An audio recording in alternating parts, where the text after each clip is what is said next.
ప్రస్తుతం noro virus ప్రజలని భయపెడుతుంది. ఈ వైరస్ చాలా ప్రమాదకరమని వైద్యులు సూచిస్తున్నారు. ఇది హైదరాబాద్లో కూడా కలకలం రేపుతోంది.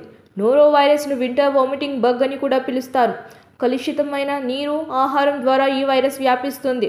యూకేలో 154 నోరో వైరస్ కేసులు వెలుగు చూసినట్లు అక్కడి వైద్యాధికారులు ప్రకటించడం సంచలనంగా మారింది.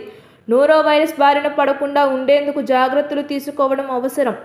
ముందే చెప్పినట్టు నోరో వైరస్ సంక్రమించడానికి ప్రధాన కారణం అపరిశుభ్రతే. నోరో వైరస్ భయంకరమైన అంటువ్యాధి అని డాక్టర్లు పేర్కొన్నారు. ఈ వైరస్ సోకితే వాంతులు, విరోచనాలతో అవస్థలు పడాల్సి వస్తుంది. అపరిశుభ్ర వస్తువుల ద్వారా ఒకరి నుంచి ఒకరికి వ్యాప్తి చెందుతుంది. ఈ వైరస్ సోకి బాధపడుతున్న వ్యక్తులతో ఆరోగ్యంగా ఉన్న వ్యక్తులు తినడం, వారికి షేక్ హ్యాండ్ ఇవ్వడం చేసినప్పుడు ఇది త్వరగా ఇతరులకు సంక్రమించే అవకాశం ఎక్కువగా ఉంటుంది.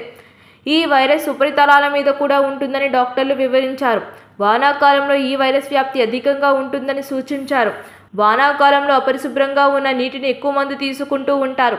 అంతేకాకుండా వైరస్ సోకిన వారు ఏవైనా ఆరోగ్య పదార్థాలు వండినప్పుడు తెలియక ఆరోగ్యవంతులు తిన్నా కూడా ఈ వైరస్ సోకుతుంది.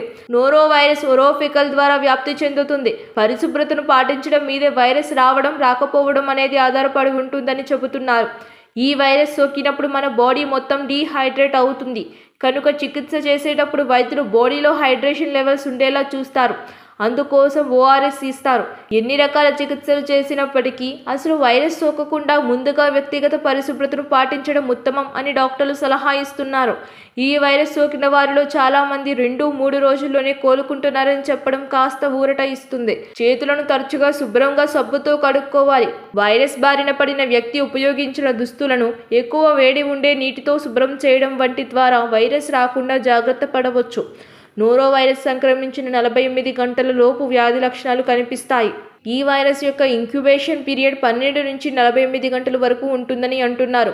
ప్రస్తుతం నోరో వైరస్ కేరళ రాష్ట్రాన్ని వణికిస్తుంది. ఓ వెటర్నరీ కాలేజ్ స్టూడెంట్కు సోకింది.